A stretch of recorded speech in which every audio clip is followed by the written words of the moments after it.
Got the password. You are a toy!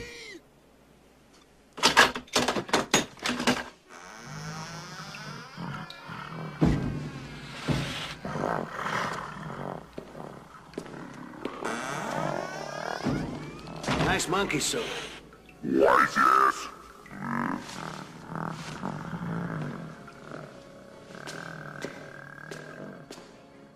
Welcome everybody to NKAA Entertainment Presents Collector's Hideout podcast. Today you have me, Mr. You have Weizie. You have some Cuban guy. All right, and we're going to just be talking to you about all the things that have popped up recently that are on our mind. So we want to start. I guess we'll start this with the thing we need to get through very quickly, which is Toys R Us is closing. It's closing. It's gone. Goodbye. Peace, bitch. Yeah, the closing date is what, June 20th? You said? Yeah, I think it was originally supposed to be May 20th, and then they're supposed to extend it another month. And your turtle just did a suicide dive off the top shelf. Like that was like there's an Owen Hart reference there. Is it too soon? Alrighty then, Leonardo. He's had enough of this shit. Apparently, he was very saddened by that information of Toys R Us closing. We apologize. I don't want to Leo. live anymore. Goodbye. I don't want to live in this world anymore. Oh man. Or much like Steve Harvey, I don't want to do this show no more. All right, yeah, we're starting over because What? That's amazing. That was so hilarious. all right, fine, we'll keep it. Whatever, it Good. stays. Good. It's fantastic. Goodbye, my brothers. Goodbye, Splinter. I can't live here anymore. Like normally you think he'd fall on his katana, but no, he just dove off the shelf. Oh, stove, man. All right, so you were telling me that you were in Toys R Us recently, and Yeah, you so noticed them being tricky. well, it's not Toys R Us doing it. Obviously, it's the liquidation companies because they bought all this shit and they're selling everything. Because if you go in, there's product there. No, all right, no lie, they had a end cap with Spider-Man, the second movie with Tobey Maguire, like cards, like gift pack for like play like collector cards. A whole end cap. What the hell? It's selling for $10 a piece. $10 a pack? Or yeah, for like, bro, it's the stupidest shit What? ever. What is, how long was it there for? No, the liquidation company must have like their own warehouse where they just bought out companies And as they they just, closed, and they just had that shit. It was. What? I'm looking it up right now. I had a pic. I took a picture of it. I couldn't believe that shit. I was like, who would even buy this? But before I was trying to find it, so while I was there, I grabbed one of the WWE action figures they had, and they have on the barcode now. The company's putting a sticker with another barcode, and it says AUG, whatever, and it has a number, but it's priced higher than what Toys R Us normally sells the item for. So it still comes up with a discount, but it's not as low as it should be. But if you peel that little stupid barcode off and bring back the real original barcode, it rings up for the normal Toys R Us price. It's just something real shady, I feel that they're doing. Because I see like they're bringing in their own product, like the Spider-Man 2 thing. They brought a bunch of like race cars that Toys R Us doesn't carry that they've gotten from other companies. Those things, yeah, that's not in the system. Have your own barcodes, whatever. But the stuff that is there from Toys R Us that you bought, that you're just putting stickers on now to get more money, that's pretty shady. And anybody who goes, just knows, peel that little sticker off. Well, it might be. I mean, do you think it's possibly it's just that one store? Or No, are it's all been Toys R Us doing this? After I started looking into it. Somebody reported they bought for the Black Series is like 6-inch Star Wars figures. Mhm. There's a TIE Fighter. And somebody found the same problem there. It was ringing up with their little barcode, $120 or something. But when they pulled that little thing off, it rang for $13. Wow. So yeah, So if I'm understanding you, the message to take from all this is go to Toys R Us, buy shit, but pull the barcode off. take the barcode off. There we If go. it's something you want. Just make sure it's the real barcode. A lot of items still have the normal barcode. So it's like just a sticker that they put Yeah, on it's just a sticker. That's so weird. Yeah. It was around like, I was sitting there like, you guys really trying to get like full price for this Kamala figure? Like it didn't sell originally. wasn't selling when you had it 50% off. Now you put the price back up to normal. It's still not going to sell. It's Kamala. Nobody wants that. I mean, while we're on the topic of this, I had a buddy who lives in North Carolina go to a Toys R Us to look for some items for me. Right. And that Toys R Us in North Carolina, the sale is not at 50%. It's only at 15%. It's still only 15% off of the items. Luckily, there wasn't anything I really wanted there. They'd found a Power Ranger helmet, a Red Ranger helmet from the movie, though. I wanted the show one, but they found the movie one. I'm like, well, out of curiosity, I want to see what the price is. It rang up, but it was only 15% off. Their discount is not at 50%. Wow, that's pretty assy. Yeah. I mean, it's still funny when you go into the stores, like, everything's 40 to 70% off, but then it's like, oh, Lego's 30% off. Oh, video game hardware is still 20% off. Like, but your sign says everything is 40 to 70, except all the shit that people would actually buy right now. Absolutely. And it was cool when they were first going through the sale because they were still loading the stores with new product. They were emptying their warehouses. They were really liquidating everything. So you were finding stuff that maybe been in the warehouse for 3-4 years because people were finding like Power Ranger morphers now in abundance. Stores showing pallets full of Power Ranger morphers. Yeah. 50% off. It's frustrating. But they're no longer supplying stores anymore. Like, they're done with their trucks. Everything that's there is there. Anything new that pops up in there is from the liquidation company. And that's it. So, essentially, Toys R Us is gone. But their official closing date is supposed to be the 20th of June. It's frustrating for me because I was looking for a handful of things that I'm probably never going to get now because I couldn't find them at any stores near me. And I couldn't get anybody in another state that was able to find them either. I wanted that Red Ranger and Green Ranger helmet. I wanted the Power Sword. But, of course, couldn't find them here. In Ohio, they had aisles of them. Yeah. Right? But, you know, they're like, hey, let's ship all the Power Swords to Ohio, and then we'll ship the other things everywhere else. Everywhere else, yeah. The store I went to the other day, they had a pallet full of Teddy Ruxpins. And they were like 50 or 60% off. They still sell those? They have new ones, and they're like all digital. They hook up to your iPads and tablets and stuff. Huh. And I actually thought about getting one just in case I ever do have a kid. I'd have it. I would have gotten one for... But I was like, yeah, screw it. I didn't do it. So like, I'll just wait because in case I don't have it, it's a waste of money. And if I do have one, I'll just look it up. Maybe there'll be a new one out by then anyways. Yeah, absolutely. So, it's sad Toys R Us is leaving. You know, unfortunately, no more generations will be a Toys R Us kid, but time moves on, and we got to move on too. But KB Toy Stores is coming back, so they'll fill that void. KB Toy Stores was always ass. Wow, I'm sorry.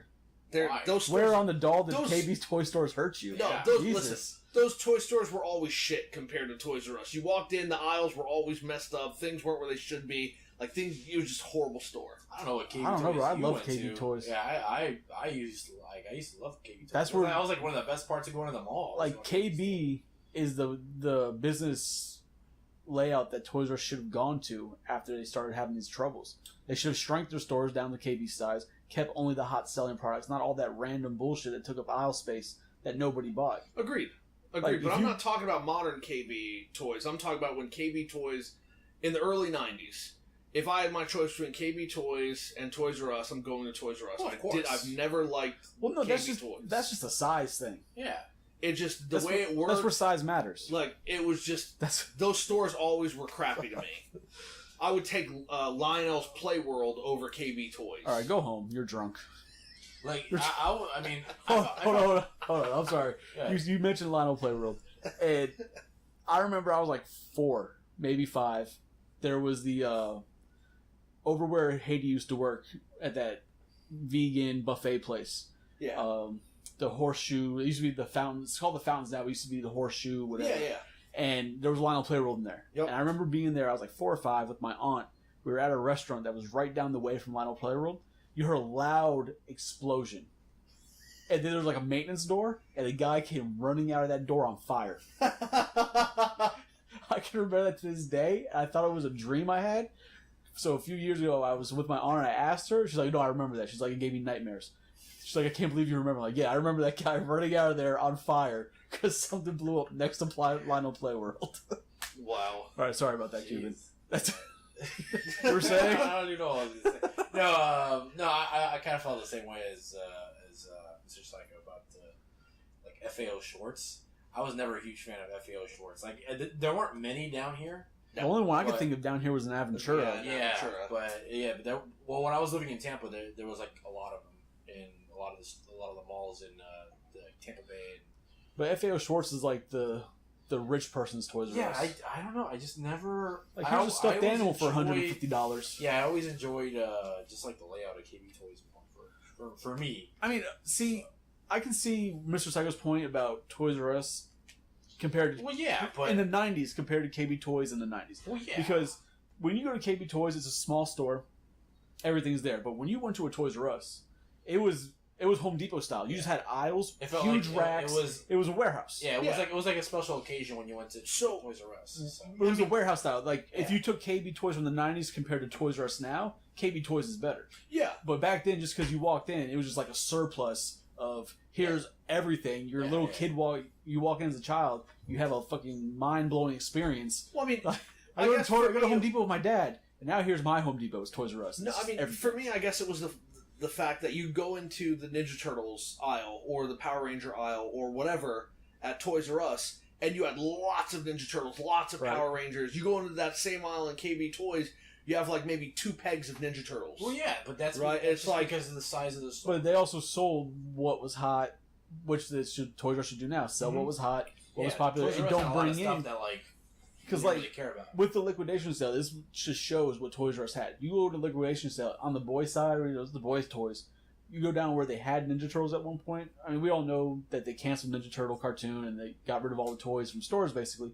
But that whole aisle was filled with those DC Barbie brat type dolls. Yeah, I know what you're talking about. And it's still filled with them. Yeah. So it's 50-60% off those and nobody's buying them. That's the shit that you wouldn't find in KB Toys. Yeah, absolutely. And Toys R Us made a lot of mistakes. Screwed themselves with. We could do an entire podcast about where Toys R Us went wrong. The fact of the matter is, and I guess the last thing I'm going to say about Toys R Us is that they actually don't have to go out of business. And it's been proven that they could have stayed in business, kept the 30,000 people that were employed because they've been making money the last few years. All they'd have to do is close a couple of their stores that don't do well anyway, but they chose to just tank their business so they can get as much money for the stockholders as they can and screw everybody else. As an ex-employee of Toys R Us, and I know you were as well, and so was Enforcer. Anybody who's worked in Toys R Us for at least 1 to 2 seasons knows that Toys R Us does not make shit for money throughout the year. When Christmas comes around, that's when they make their profit and they save their financial years and they have no issue. Yep. Toys R Us doesn't need to go under. To me, it's essentially just a tax write-off. They're done. Or else they would have sold it. To the guy. Yeah. Yeah. They would have sold it. No, they're going to take that loss in taxes and they're going to get a huge write-off on it and they'll be good. That's also why they're not giving their associates anything. Nobody's helping them out. Yep. Like, that's it. They don't care. Yeah. And it's a private company, so they don't have to disclose anything. No, absolutely. So again, we're done with Toys R Us. Time goes on, we go on. Screw that place. Cool news. Cool right? news. I've been wanting to buy the NECA figures that the quarter scale movie Ninja Turtle NECA figures. Of course, Big Bad Toy Store, and if anybody's listening, Big Bad Toy Store had them for $99.99. And when I go to buy them, they're like, "Hey, we're raising the price to $119.99," which I'm not giving them an extra $80 for 4 turtles because hell no. Wow. But now NECA announced that they're doing a 7-inch figure, which looks exactly the same as the quarter-inch scale, in my opinion. They look fantastic. It's a 4-pack. Yeah, it has to be. They have to be sold together. Yep. They can't be sold individually, as per the licensing NECA has with Nickelodeon and Playmate. Playmate doesn't want them on shelves in stores because that's competition. Yep. Even though there is no Turtles toys in stores right now, and what they are coming out with, as we've seen, looks like complete shit. So it doesn't matter, but that's the rules. So for NECA to be able to make them and sell them, they have to be sold as a pack. Technically, they could do 2 packs, but they have to be sold as a bundle, and they have to be sold as con exclusives. Yes. So, I mean, it is what it is, but it's a Ninja Turtle first movie 4-pack, coming with accessories, hands, pizza slices, a canister of mutant gin, interchangeable bandanas. So each turtle gets 2 bandanas. They're sculpted. They're not like fabric, which is nice. Then NECA announced that you have the option to either buy the pack with the 4 turtles for $125, or you can shell out $250.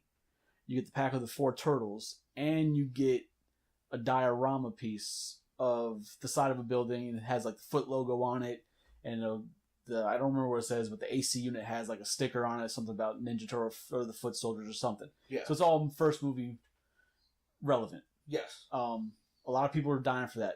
Me, I'm passing on it because first, it's not Ninja Turtle specific.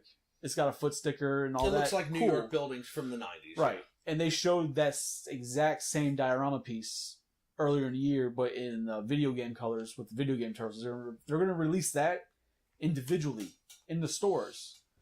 But the one for Comic-Con is just made for turtles. Yeah. I don't think it's worth it. I'm going to go get just the normal 4-pack and let that be it. Because the box looks like the old VHS case. Like, it looks really badass. That I'm good with. This is a definite buy for me because they're amazing.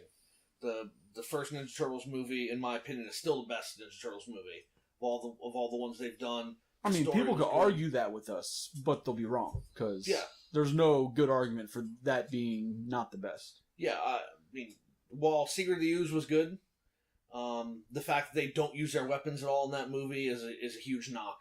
Whoa. On it. Mike uses sausages though. I don't want to talk about what people are doing with sausages because I don't. Mikey was beating people with sausages. Hey, I mean, what he does, but... Did he really not? I don't remember. Yeah, in the beginning. No, they were not allowed to use their weapons in the second movie. That's crazy. Critics thought that the first one was too violent, got a lot of backlash from parents and from advertisers. It's like nobody died. So... And they said we got stabbed with the swords. So. But then they're like, you can't use weapons, so... Go back and watch the movie again, and you'll see they did not use their weapons at all. In the beginning, did they even have them out? No, they did take them out. Leonardo took them out a couple of times, but they were never used. Leo took his swords out. And Michelangelo, in the beginning, when they're fighting, he grabs the sausages, because like they're string together sausages. He uses those as nunchucks. Yeah, and in the beginning, they actually made Donatello use one of those foam. Covered swords, plastic bats and hit the guy. They had Michelangelo use the yo-yo and the sausages. It's funny because that was originally developed as a weapon. You didn't see Raphael or Leonardo really fighting at all in that movie. You saw Raphael grab Kino, put the thing over him, and stick him in the trash can while Michelangelo and Donatello were fighting the guys.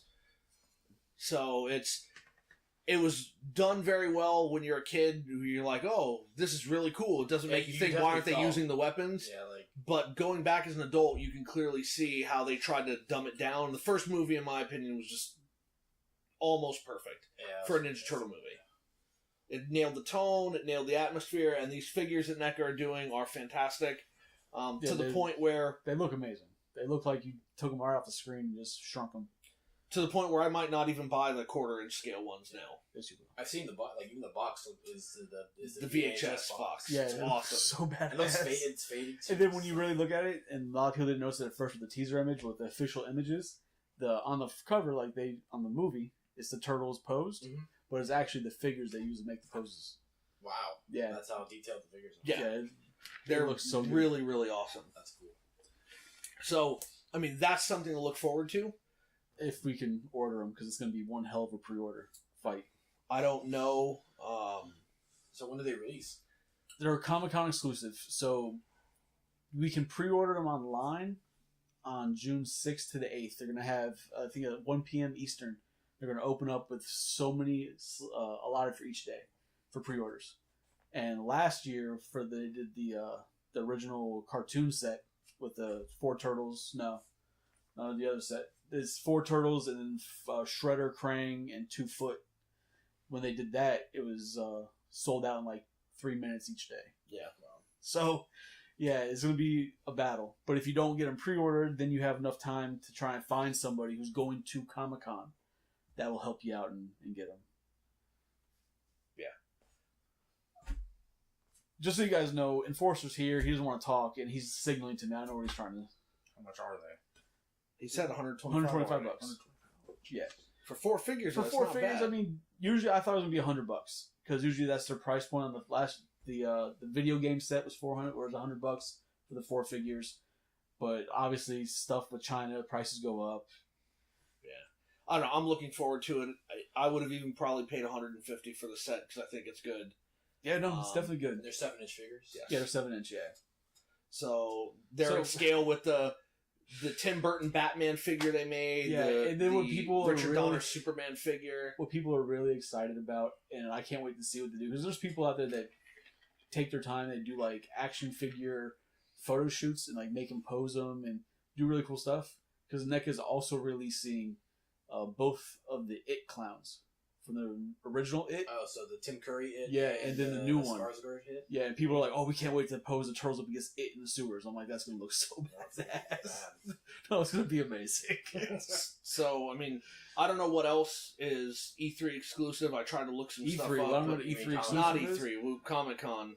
I tried to look some stuff up, but a lot of companies so far have been tight-lipped. I couldn't find out what the Lego exclusives are going to be yet. I couldn't find out. Lego likes to do the whole, we have a couple exclusive sets, but then they're like, oh, if you just come by our booth, you get this minifigure for free. And they give those things out, and people go right on the eBay, sell them for like $300 to $400. Yeah, a couple of years ago when Age of Ultron came out, they released an exclusive set for Comic Con, and it was Ultron on the throne in Sokovia. And the only place you could get it was at Comic Con, and it was a $20 set that people were selling for.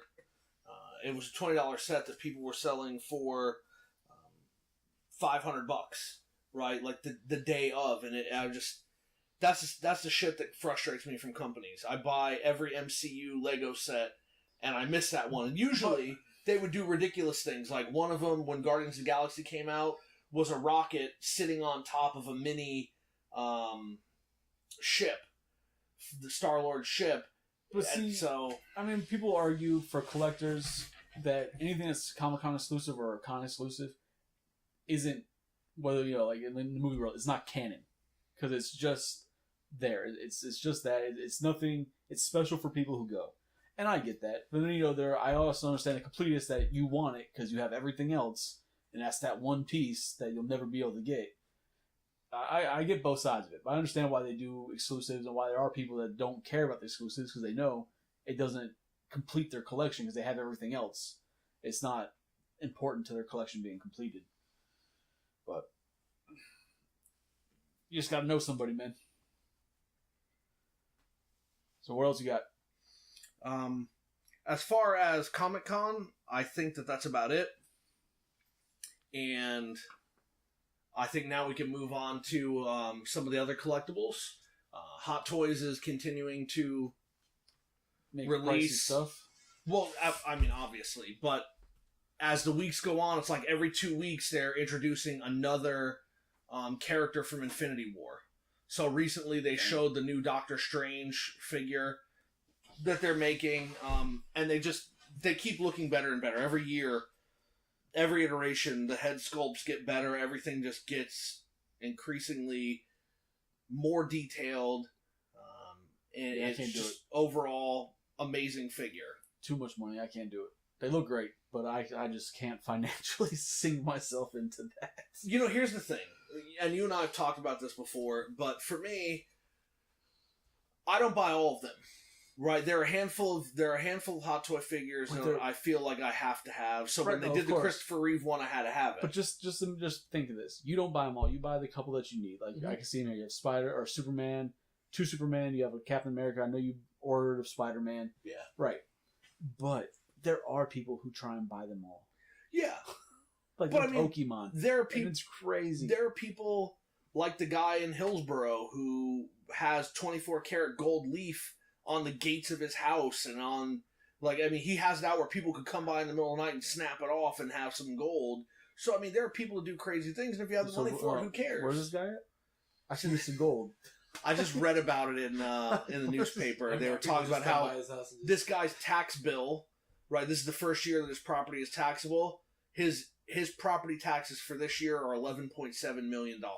Jeez, nice. He's the first private residence to have a full IMAX theater in his home. he has 24 karat gold. I mean, Is he a billionaire? There's a point where Yeah. you become just too rich. Yeah. Is it right? Yeah, I mean, he has gold, like real gold, built into his walls, around his door frames, on the cabinets in his kitchen, on his gates around his house. That's a little absurd. Put into the floor with his marble. Yeah, it's like, what was it? Was it Master P or whatever back in the day on Cribs? He had like a gold bathroom, like a gold toilet and everything. Like I remember MC gold Hammer had ceiling. like a solid gold hammer in his pool. Remember that? he couldn't pick it up because it was blown to Thor. No wonder why he got broke. But I mean, so your point about there are He's people who doing try to, commercials for that stick and tape. That's so when you say there are people who try to collect them all, you're absolutely right. it's crazy. But most people don't, right? Most people have, and to be honest, I'm really surprised that you did not get at least the first Predator. no, because I know damn From well if I bought one Predator Predator, I one. want all the Predators they release, and then I get a divorce. You have just about all of them. No, but from Hot Hot Toys. Toys, Oh, the Hot where it's Toys like ones $250 Oh, a the ones that Predator. came out? Or? No, they've been doing Predators for years. Oh, okay. But the one that I thought would really get Chris, Jungle Hunter. or the one that I thought would really get Weizie, was the original Predator from Predator 1. And that Hot Toys did, and it was I'd be amazing. down for Predator rum too. No, I'd it be probably down for tastes that. terrible. It'd be amazing. But, I mean, again, No, because I know damn well if I bought one Predator, if I bought the first Jungle Hunter Predator they made, I'd want then, I need to get City Hunter too. He's different. And it's like, oh, well, then they made this Predator. I want that one too. And then I have to buy them all. And then I'm getting a divorce. And I'm moving in with you.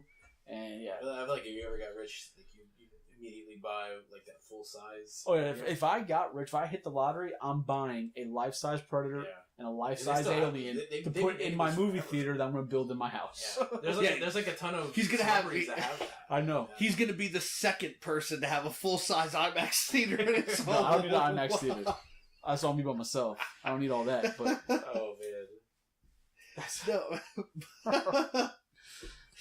But, it's one of those things where you kind of find your thing, and that's what you... right, no, I You get put that. it Like, into. there's people that buy the screen used proton packs that recently went up that were like the Harold Ramis screen used proton. I imagine it went for tens of thousands. People could buy it. There's another caliber collector out there that buys that stuff that we'll never have a chance to even look at, much less even think about buying. I mean, I saw this guy on Facebook in one of the groups that I'm in. He's been collecting props and memorabilia from the original Ninja Turtle movie. And he started collecting them after the movie released. And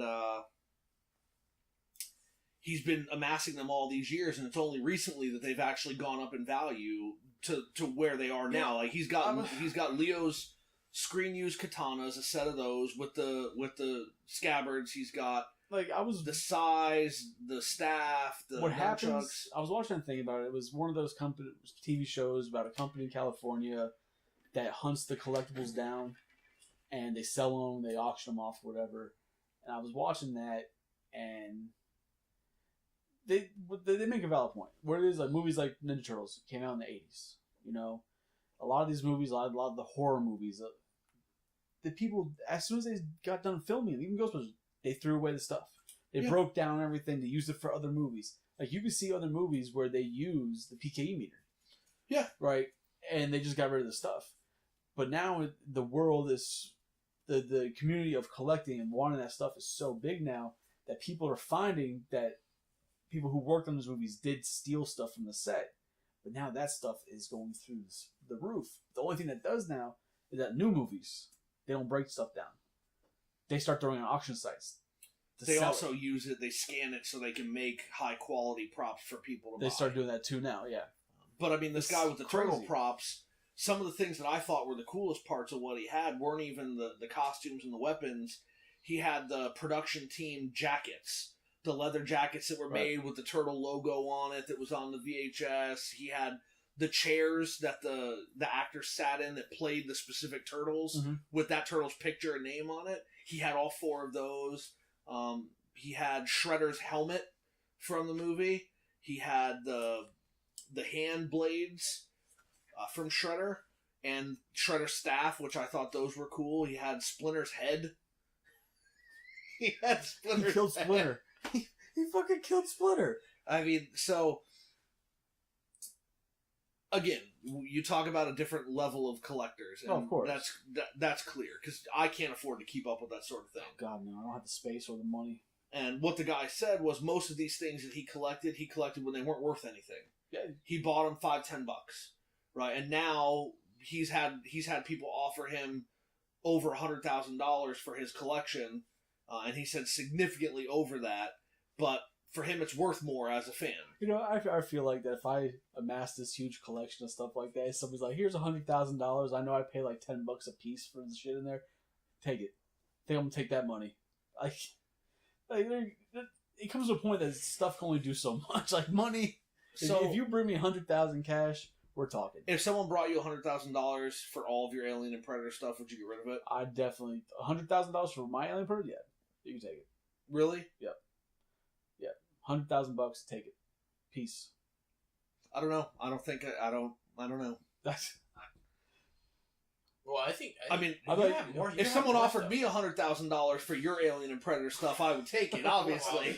But if you offer me $100,000 for my Alien Predator stuff, if you take that, you want my car with it. Like, give me $100,000. I could buy most of that stuff again. I can track it down if I really want it. Because what it comes down to is like I enjoy the stuff. I love the stuff I have.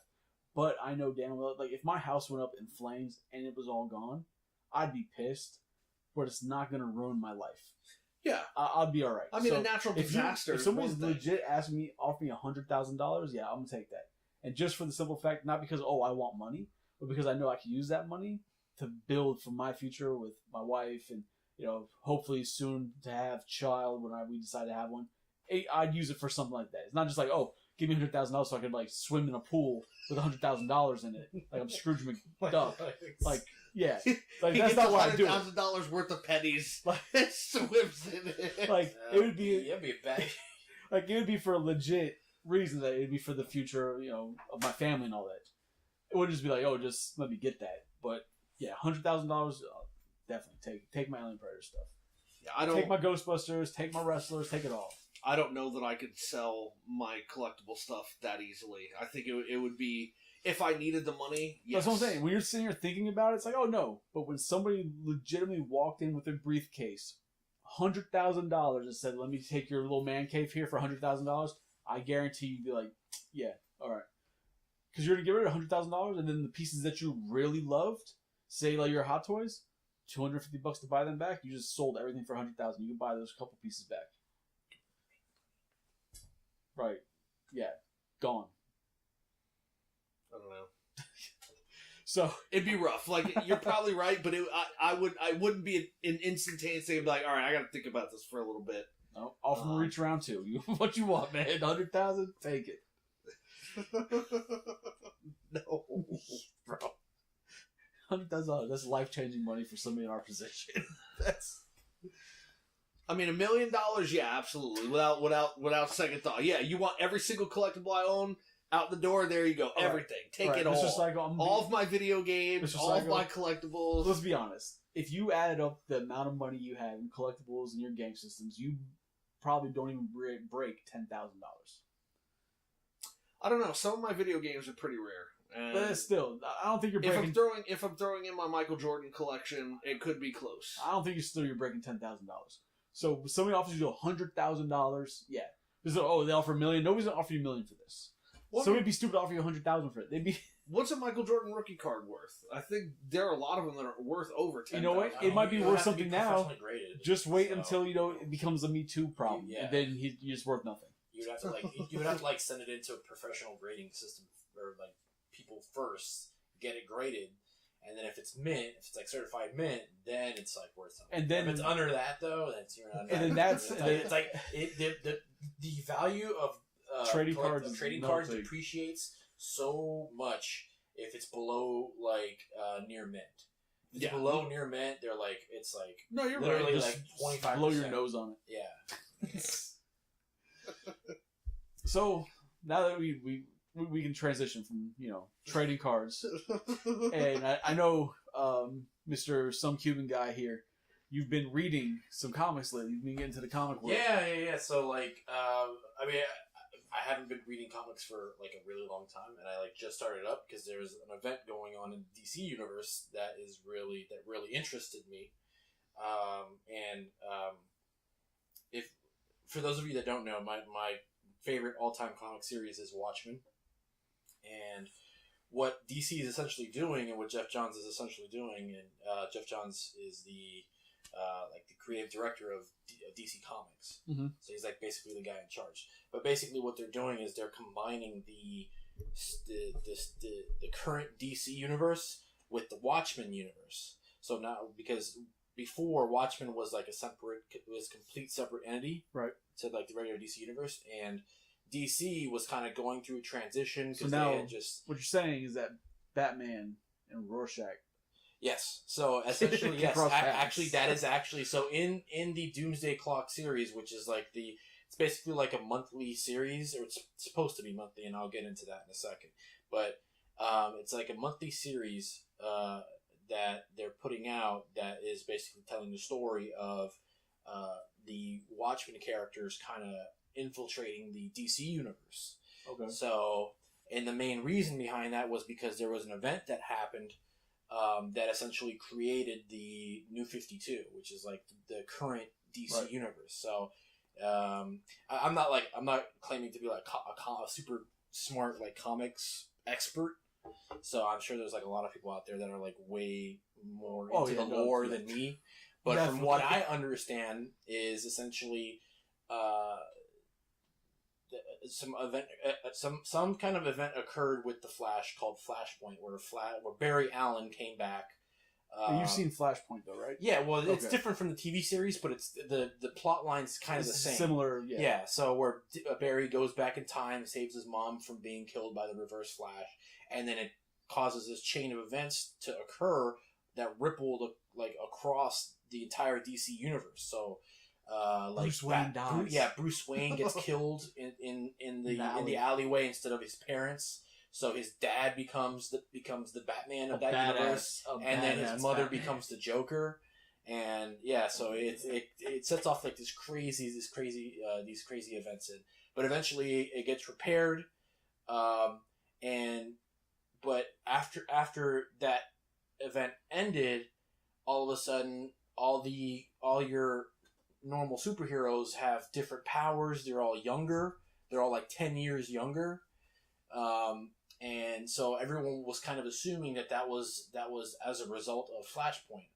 But it turns out that there was a comic book series that came out called Rebirth, which basically explained, or not really explained, but kind of hinted at that Flash wasn't the one that caused this whole ripple in time effect, that it was actually some outside entity. And it's just coincidence that he did. Yeah, and at the very end of the Rebirth comic, you see Batman picking up the iconic Watchmen button, the smiley face button. So we kind of like hinted at, oh snap! So something happened where now these universes are crossed. So basically, not gonna like Rorschach. Yeah. So basically, like Doomsday Clock. What Doomsday Clock basically centers on, like, it starts off. Issue 1 starts off in the Watchmen universe, and we find out that after the events of the original Watchmen, that the world kind of found out Ozymandias' plan because of Rorschach's journal. Somebody published Rorschach's journal that outlined all of the stuff that Ozymandias did. So the world kind of found out that this whole event that happened in New York of the alien invading and all these people, like 1.8 million people getting killed, that it was a result of Ozymandias' doing. So the world kind of fell back into conflict, and the world is on the brink of like nuclear war again. The world's always in conflict. Yeah, and then so the way the comic starts off is we find out that there's another Rorschach. That Rorschach is alive, but it's not the same Rorschach from the original Watchmen. It's a different Rorschach, and we find that out because we see he like lifts up his mask. We don't see his face, but we see his like mouth. He's not black. a ginger. Yeah, he's black. Oh. He's actually a black guy, and he goes and meets with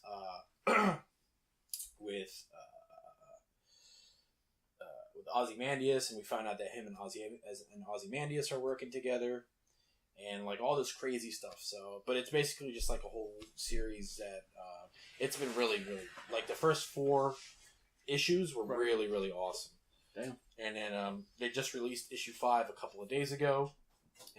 But my biggest complaint about it is when they first released it, it was supposed to be a monthly, but they've been like delaying it. Like 2 issues have been delayed. Like issue 4 was released back in March, like the end of March. So we had to wait from like March all the way to May 30th to get issue 5. And Jeff Johns is saying that it's a result of they're trying to make like the comics, the best possible and all this stuff. Which I mean, I kind of understand, and we've all been there because we played video games with video games getting delayed and stuff like that. It's like one part of us wants the instant gratification of getting it in our hands as soon as possible, but we also know that we want like the best possible product that we can get. I'll have to check it out. Yeah, it's really good. I have subscription. Yeah, I have. I mean, if you want, because like once I started reading it, like once I found out about it, I was like, oh, I really need to start reading this. So, and like I said before, like I hadn't really been keeping up with comics before that. But so as a result, like I mean, that's usually what happens, right? Like we find out about something and it has to do with something that we like. And then like I just found out there's a because I've been buying comics for probably about 7-8 years now, but I don't buy any of the Marvel, any DC. It's all from IDW. So I buy Ninja Turtles, and Ghostbusters, and then Dark Horse, obviously with Alien Predator. Yeah, that's all the comics I get. I haven't read any of them. Yeah. About 6 years I've been buying them. I haven't read a single one. Yeah. So the past like month I've been trying to get through the Ninja Turtles, and today I finished like up to book 45 of the Ninja Turtle comic, and it's just and this is a new series of comics. Yeah, right? it's a whole new story. Is it like the same like kind of gritty atmosphere? Yes, as, it's like, definitely grittier. Ones? It's not as dark and gritty as the original. It's lighter than that, but it's definitely grittier. The turtles are younger, so it takes more. Younger Turtles is more like the recent Nickelodeon cartoon where they're younger. They're actual teenagers, so it's definitely that. But the story of them and how they were created, they're created by StockGen and in a lab with April. But it's also April's not even a reporter in this one. Her mom used to be a reporter. Oh, she's she's in college. She's a college student. So they took essence of all the different tellings of Turtles and kind of took little parts from each one and made their own world with it. All right, is Casey Jones a part of it? Casey Jones is part of it. Okay, that's all I need to know. And he plays hockey. hockey. He's like my favorite. He's like my favorite character. Yeah, he's definitely in it. He plays hockey too. He's he's an actual like hockey player in college. Okay, he plays hockey in college. Yeah, but I'm in like comic 42, and they've already introduced the neutrinos from the original cartoon. The hot rod neutrinos or whatever. They're in there.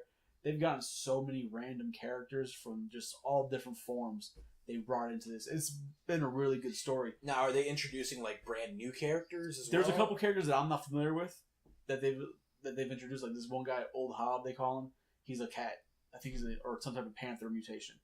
Then there's Shredder recently got a hammerhead shark mutant and a hawk type mutant that flies in the skies and keeps patrol and stuff. Now, does this shark guy look like a street shark? Is he a street shark looking dude? No.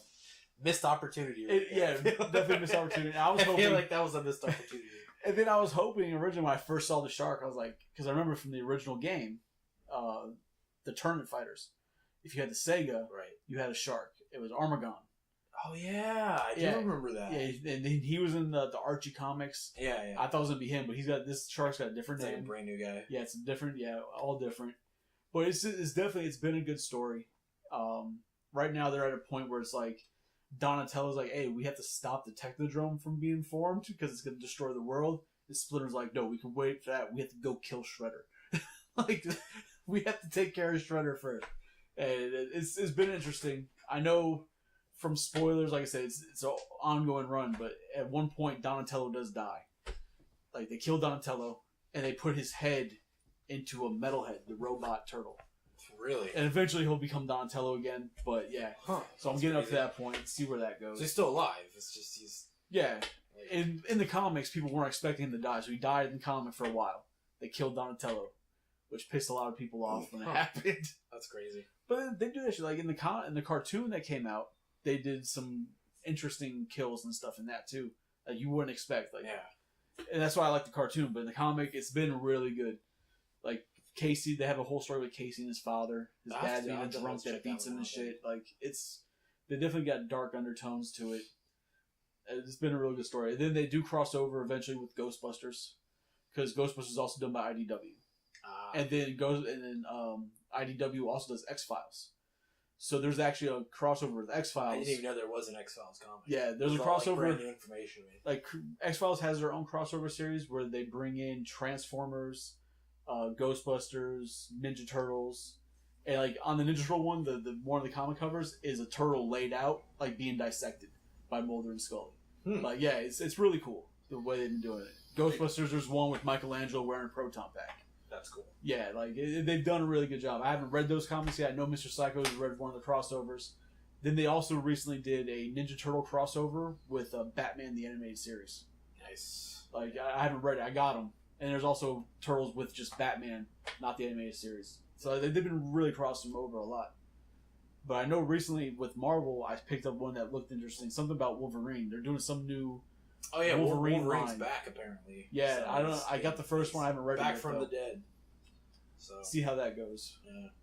But how was MrPsycho since you just walked back in? Hold on, first, is dinner ready? It is. Awesome. So how was the crossover Turtles and Ghostbusters? It was awesome. The first one was very short, which was kind of disappointing because right as you're getting into the story, it's over. They're trying it out. They don't. The first one doesn't really explain what's going on and why it's happening, and it leaves you with an ending with a huge question like why this happened. But the second one doesn't pick up where the cliffhanger left off? Well, it wasn't a cliffhanger. In the very beginning of the original crossover series, there's a character that shows up and meets with another character. But at the end, those two characters don't meet again. And it's just kind of, you're like, why is this character here? And I don't want to ruin it for you guys unless you don't care. But it's been out for a couple of years. But it doesn't matter. So Krang, in an android body, shows up and starts talking to this character that is in the comic. I've never seen her before. She's an ancient witch. Okay. But I thought you were saying Krang was talking to Gozer. No. Be like, that's awesome. No. None of the bad guys in the first crossover were specific to either franchise. It was the idea that this ghost, right, was going after the Turtles. The Turtles followed her through, and that's how they wound up in the Ghostbusters universe. It takes place in the Ghostbusters universe. But the second one is a different dimension, right? The second one is, again, in the Ghostbusters universe. Yeah, but it's a different dimension where the Turtles come from. No. Same dimension. It's the same dimension. Oh, no, because, like, Ghostbusters, I know in their story, they have this whole interdimensional cross-trip that's going on, where all the different Ghostbusters from all the different movies, cartoons, everything, even the video games, they all come together.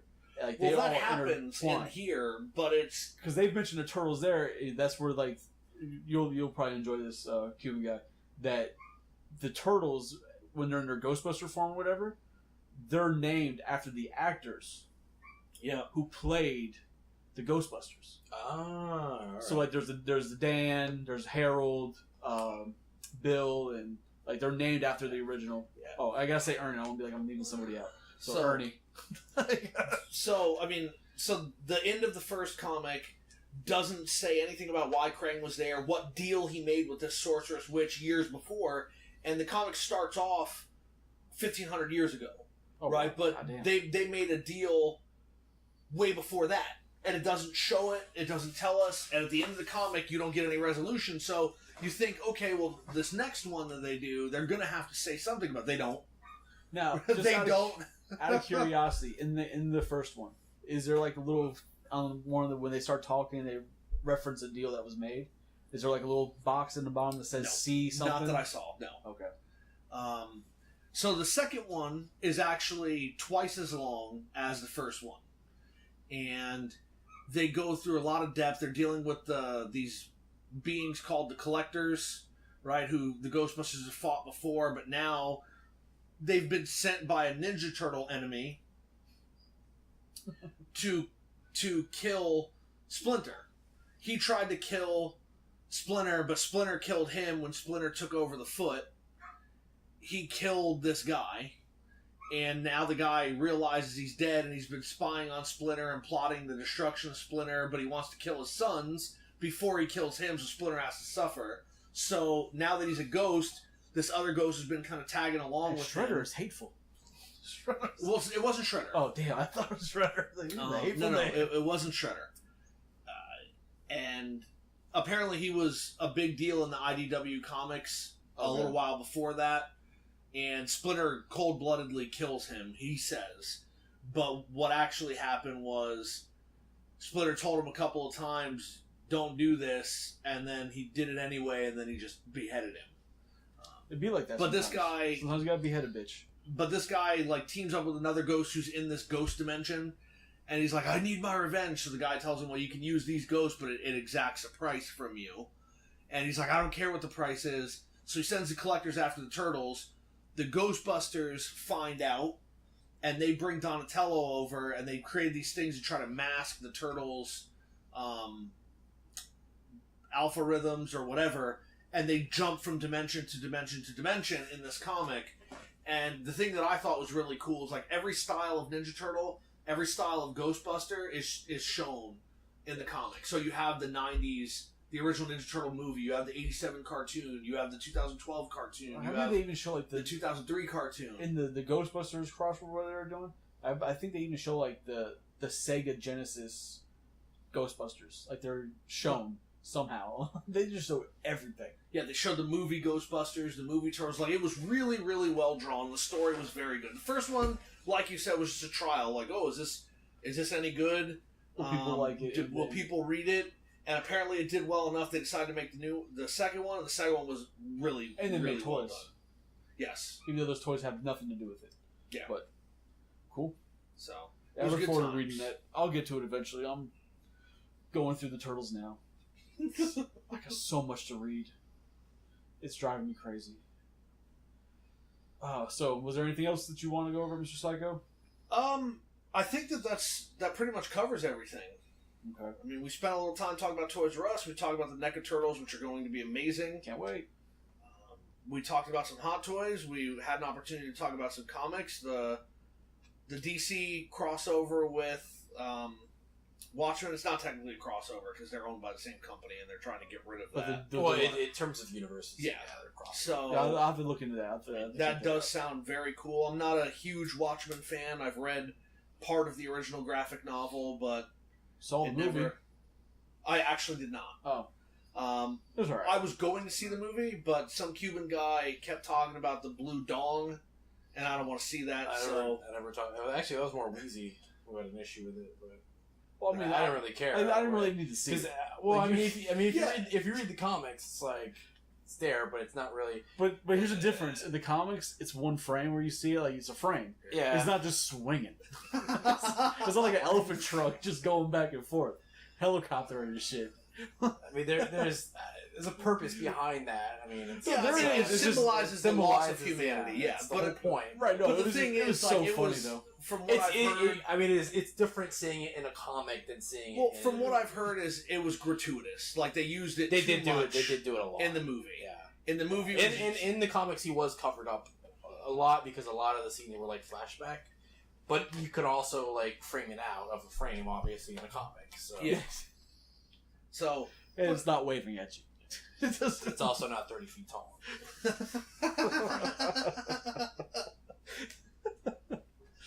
But it wasn't a bad movie though. No, it was as far as in terms of like adaptations, it was probably as close to the comic as you can get, other than the ending. The only problem I had with the movie, and maybe I'm alone on it, is that I always felt that it was it seemed like there was a lot of story there that they tried to jam in to one movie. Like I feel like it's not really made for like. Well, they are coming out with a series, so HBO's coming out with. A series okay, I can see it being a nice series. Yeah, like, there's like going to be a Watchmen. There's going to be a Watchmen series on HBO. Okay, that could be different. That makes more sense to me. Just see that there's so much story they try to. Yeah, and there's a lot There's a lot of backstory too, and that they can obviously fill because there was a lot of flashbacks in the comics and stuff. But nice.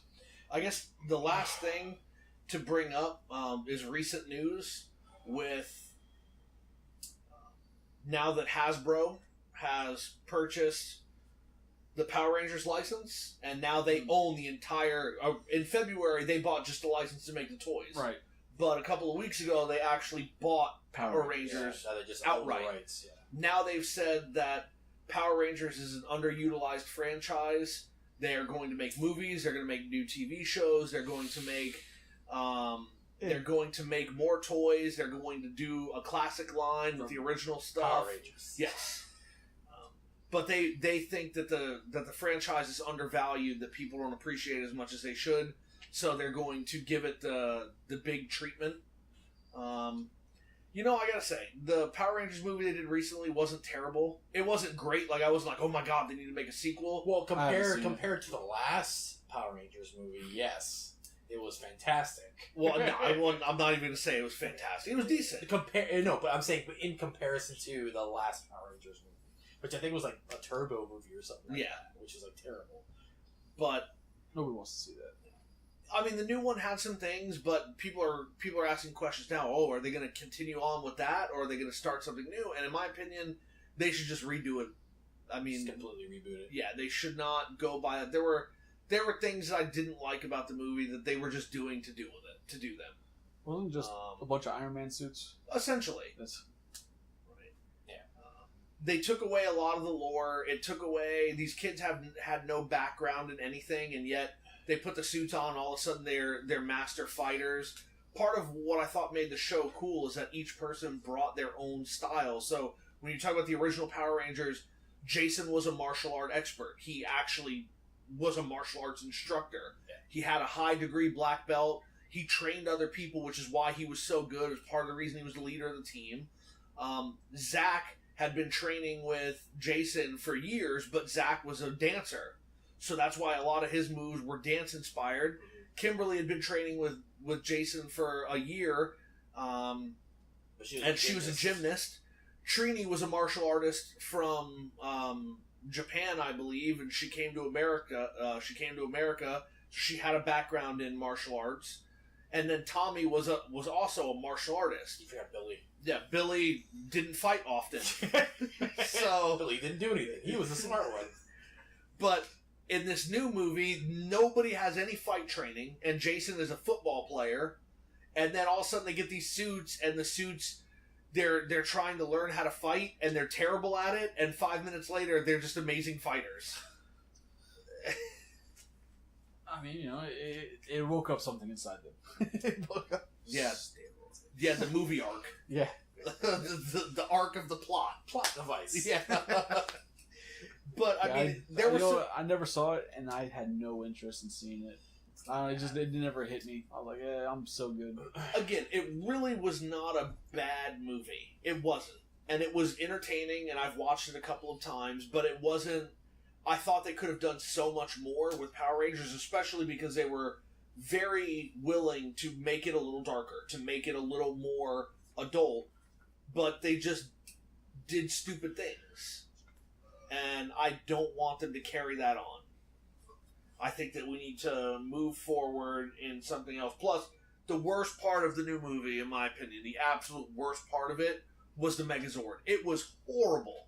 It looked like trash, and there's no explanation for it at all. Well, it's a horrible, well, not horrible, entertaining remake. So, what do you expect? The Megazord sells your guy in a giant robot suit. I didn't like the design of Rita. I didn't like a lot of the design choices that they made overall. Yeah. With the movie, but from what I heard, it was a pretty decent, okay movie. So yeah. So spoiler. Rita was a Power Ranger. Yeah. Oh, okay. Rita was the Green Ranger before she betrayed the other Rangers, and she betrayed the other Rangers to their death. And Bryan Cranston was the original Red Ranger. Shredder was a Ninja Turtle too. Oh, fantastic! That's amazing. He was Slash. So and then he became Shredder. When they killed Donatello, they didn't actually kill Donatello. That was Shredder as Donatello. Yeah, exactly. Okay, gotcha. That's how it works. So the real Donatello comes later. All right, good. Oh, I just received a text message from little Haiti. He's waiting on his ends. I really don't understand. Like, to me, that would mean that waiting on my ends, like I'm waiting for my money. but he works for the airport, so they don't just like pay you under the table. So I don't know what. No, he's at the car wash today. Oh, he's at the car wash today. I thought he was at the airport today. No, he's at the car wash today. Oh man, he's never. I'm not gonna make fun of him for that, but yeah. So he's. They never pay him, so I don't know what he's waiting for. And then, so he's not gonna make it, according to that. So I'm hoping that, like I said, I'm hoping to see a complete reboot of Power Rangers. I think that the show has just gotten absurd. They need to go back to the original show, and then instead of changing it every year, maybe give it like a 5-year run and then change it. It's 2 years. Yeah, well, whatever. all I It's know still is that trash. It I'm still not ends too buying quick. any of the toys that they decide to release. I'm done buying Power Ranger collectibles. You say that now, but this is I say that Hasbro. now, and I say that for No, because this is Hasbro, and they make Transformers. Okay. So imagine what a Megazord, like an original classic Megazord, could be like from the people that make Transformers. You know what? I'll take it back. The only way you're gonna catch me buying any upcoming Hasbro Power Ranger toys is if they do like how Marvel has Marvel Legends and Star Wars has the Black Series. If they do a 6-inch scale Power Rangers and we get the Central Rangers, but they actually start giving us the bad guys. If you give me a badass Goldar and all the other henchmen that eventually, then you might get me to buy it. You might get me to buy and have that. But if it's just going to be, here's the 5-6 Rangers, and here's a goddamn... Lord Zed. Yeah, maybe Here's a Zed, here's a Rita, and then here's your buddy. Megazord. I'm good. I'm going to pass on Power all that. Rangers Legends, Build-A-Figure Goldar. I'd buy that. If it's going to be a badass looking Goldar, I'd get into that. Build-A-Figure Goldar. Yeah, I mean, figure all the Marvel Legends, they build something, right? Well, usually they build something bigger. Goldar was about the same size as the Rangers. No, but until she made him grow. Well, first of all, Marvel Legends had to build a Rocket Raccoon at one point, all right, and Hitmonkey. So I'm done with this. So yeah, it doesn't need to be bigger. They had the Jubilee wave where you built Jubilee. You know, the Black Panther wave. You built who'd you build? Okoye or not? Yeah, you built one. Nakia. Yeah, was it Michonne? You built Michonne? Michonne. I don't remember, but you built one of the other girls. Like they don't always do big bad, but I mean Goldar, I figure with his wings and all that, he could be a nice build figure. Like, if they did something like that, then it'd get me to buy. But if it's just 5 Rangers and you get great looking Megazord, I'm good. I'll pass on it. I don't know. I'm very excited to see what they do with the Megazord since they make Transformers. I want to see an awesome, detailed Megazord. I hope, for your sake, I hope you get it. Hasbro has an issue with paint apps. They've been having a major issue in Transformers with paint apps. So, detail-wise, you're probably going to get plastic detail, but you're not going to get paint detail. Whatever. I don't care about that. I want to see, like, some interlocking Megazords. Like, that's what I want to see. Well, for your sake, I hope you get that. Yeah, me too. And for my sake and my wall, I hope they don't do what I said they should do. No, they're going to do it. They better not. Because they want your money. They're going to do it. They're Hasbro. They got the Black Series. They're doing it. Just, deal with it. Black Series, they made chin nuts. Star Wars toys make every character. Oh, look, here's that character that was on screen for 1.3 seconds. Yep, we'll make 4 of them. Let's make them. People will buy them. Oh, did you watch the new episodes of The Toys That Made Us? I got halfway through the Transformers one and I stopped it there. I had stuff to do. I haven't seen that show yet. What the hell? Good show. Yeah, I should probably watch it. I mean, it's amazing.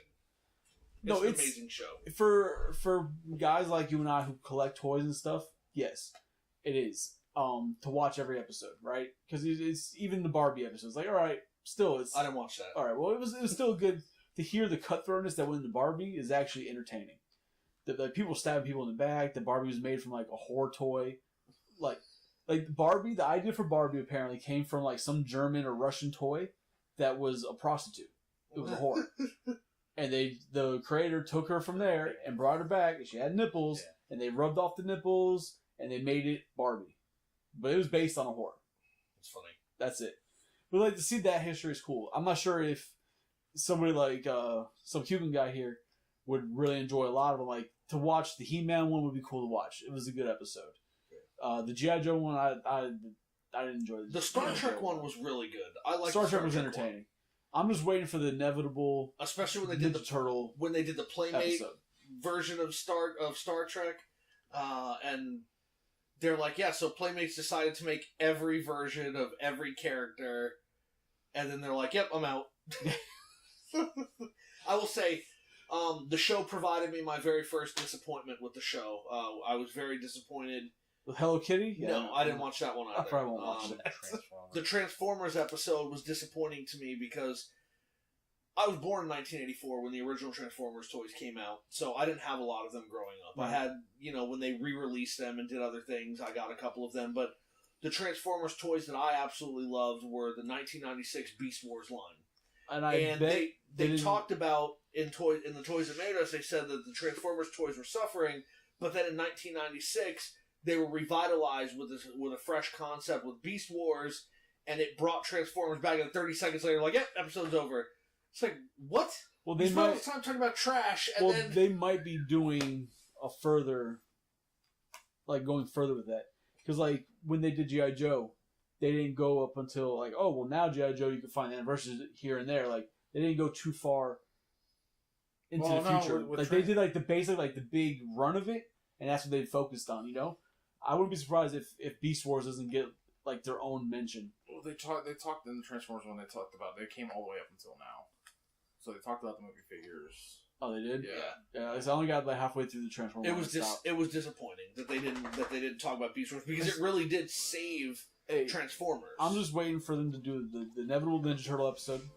They're going to do Turtles. The rumor is they're doing Turtles and Power Rangers in the next 4 episodes. And then I don't think they'll ever do a real Ghostbusters episode, but I wouldn't be surprised if they didn't do a Kenner-based episode.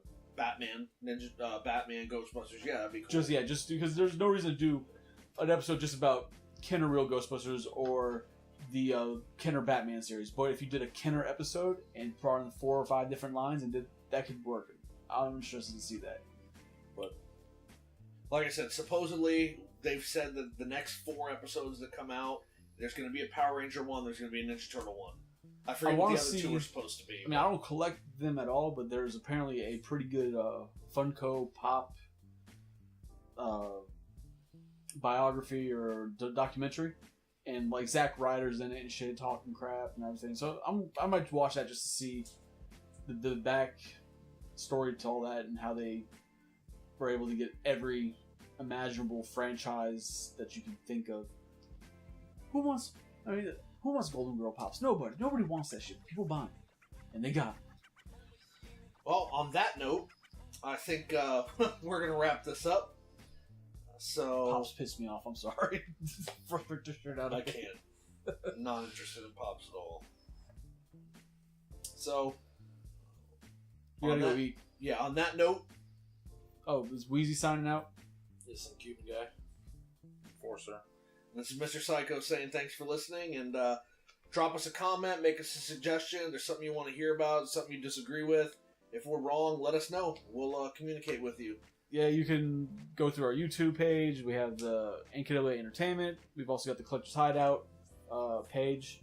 Then we've also got Facebook pages for each, groups for Collector's Hideout.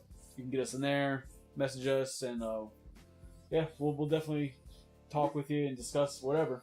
We're down. Be on the lookout for our other podcasts. Little Haiti and I have our hip hop one that's going to be coming out with new episodes soon. We're going to do a video game one coming up soon. We still have a name for that podcast. Then we've got our wrestling podcast, but we've all been slacking on watching that stuff. We'll do another one eventually, but we'll see what happens. Yeah, so contact us all through there. All right. All right, guys. See you later. Please don't sue us. We broke.